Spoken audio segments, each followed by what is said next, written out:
Agora vamos classificar as linguagens. A gente viu várias linguagens diferentes. Agora, quais são os tipos dessa linguagem? Então vamos ver diferentes paradigmas, aquelas questões assim. E como é que faz? Paradigmas, aqueles problemas um pouco mais cabeludos. E quanto à estrutura e grau de abstração, tem umas linguagens que você tem que dar uma viajada um pouquinho maior, que é o grau de abstração, e nós vamos ver neste vídeo. Olha só, aqui a gente consegue separar as linguagens em dois grandes grupos. Os grupos de linguagem de baixo nível e de alto nível. O baixo nível não é aquele ruim, não, que você fala assim, ih, aquela pessoa é baixa, sabe? Não, não tem a ver com isso, não. O baixo nível aqui é com relação a como a sua máquina entende aquela linguagem, aquela forma como você está escrevendo. Então a gente tem a primeira e a segunda geração, a primeira linguagem de máquina. Quando a gente fala linguagem de máquina, é a linguagem que o nosso computador entende. O computador não entende português, ele não entende inglês, não entende espanhol, ele não entende essa nossa língua. Ele entende uma determinada linguagem. Então, quando a gente escreve um código de baixo nível, significa que a gente está escrevendo linguagem de máquina de tal forma que essa máquina entenda e aí faz o que tem que fazer. E a linguagem de alto nível é um pouco mais fácil para a gente se familiariza melhor, mas o nosso computador também vai entender, porque se ele não entender, o negócio não funciona de jeito nenhum, né? Então a gente tem aqui as linguagens imperativas, linguagens OOD, orientação a objetos, orientada a objetos, ou linguagens aplicativas e também linguagens declarativas. Então são formas diferentes de criar, até porque os problemas, as nossas dificuldades, os nossos desafios, eles vão mudando conforme o tempo vai passando. E aí as linguagens têm que se adaptar a essas necessidades, e o nosso computador também, não é mesmo? Então, olha só, aqui trazendo alguns paradigmas diferentes. Então, a gente tem paradigma imperativo e declarativo. Então, o imperativo, ele trabalha com procedural e orientação a objetos. Procedural são procedimentos, então é diferente de orientação a objetos. Então, isso daqui vai também de característica da linguagem, se ela é orientada a objetos ou procedural, é diferente a forma de escrever e qual que é o problema que você precisa resolver. Também temos estrutura de tipos. Então, a gente fala fracamente tipada, fortemente tipada, dinamicamente tipada, estaticamente tipada, que são os tipos de como é que a gente trabalha com esses tipos, quando a gente precisa literalmente explicar qual que é o tipo de uma variável ou não, as linguagens também têm algumas diferenças em relação a isso. O grau de abstração, se é baixo, médio ou alto nível, e a geração, né? Vai evoluindo, as coisas vão evoluindo, a gente vai vendo coisas novas e as gerações vão melhorando, vão acrescentando coisas. Assim como os computadores, as peças, né, o hardware do computador vai melhorando, vai ficar mais rápido, as linguagens de programação também precisam acompanhar isso, porque senão o negócio não melhora, né? Tem que melhorar as duas coisas ao mesmo tempo. O paradigma imperativo procedural, o que acontece?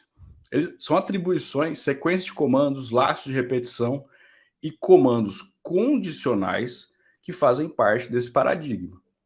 Então, aqui, algumas linguagens disso é o C, o COBOL, o Fortran, Pascal, ADA, etc., que são um pouco das linguagens um pouco mais antigas. A gente tem aqui o paradigma de orientação a objetos. O que é essa orientação a objetos? Eu tenho objetos de dados, são ativos e não passivos, como paradigma imperativo. E definição de classes de objetos, herança e passagem de mensagens caracterizam esse paradigma. É mais ou menos assim. A gente tem uma classe de estudantes, então essa classe tem um monte de gente. Só que cada pessoa tem um grupo de características iguais. Então você tem cor do cabelo, cor do olho, altura, peso, sexo, cor da pele. Uma opção de características que são iguais. Todo mundo tem essas características. Então, ao invés de atribuir todas as vezes que eu crio um estudante nessa classe, eu já crio um pacote de atributos, né, de características de uma pessoa que estuda nessa classe, e todo mundo que entra herda essas características. É um pouco disso, assim, brevemente, a ideia de orientação a objetos. E aí você tem aqui as linguagens, então C++, C Sharp, Java, Smalltalk e etc. Funcional, que trabalha através de funções. Então, ao invés de ser orientado a objetos, a gente faz o nosso sistema ser através de funções. Então, é tudo função. Então, aqui, as funções interagem entre si utilizando a composição funcional. Então, eu tenho uma função, tenho uma outra função, que chama outra função, que chama outra função, e no fim das contas resolve o meu problema também. Então, aqui algumas das linguagens, Lisp, Haskell, ML e etc. Paradigma declarativo lógico. Isso daqui já envolve coisas um pouco mais abstratas também. Então, aqui, descreve o problema e o que se deixa fazer e não como fazer, que é a programação imperativa e orientação a objetos. Então, é baseado em regras.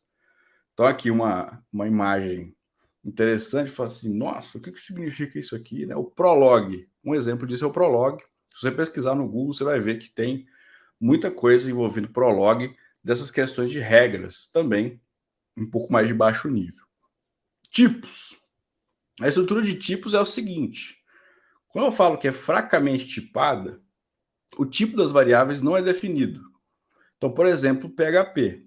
Então, eu não tenho tipo. Eu não preciso dizer, por exemplo, que um valor ele é um valor inteiro, ou ele é uma string, que é um texto, ou ele é um booleano, que ele é 0 ou 1. Eu não preciso dizer isso, ele já entende para mim automaticamente. Outra, fortemente tipada, ou seja, eu preciso dizer, sempre que eu declarar uma variável, que essa variável vai receber um número. Sempre essa variável vai receber um texto, sempre essa variável vai receber uma imagem, sei lá, coisa do tipo. Eu preciso dizer. Isso é o que a gente fala como a gente fala que é tipado.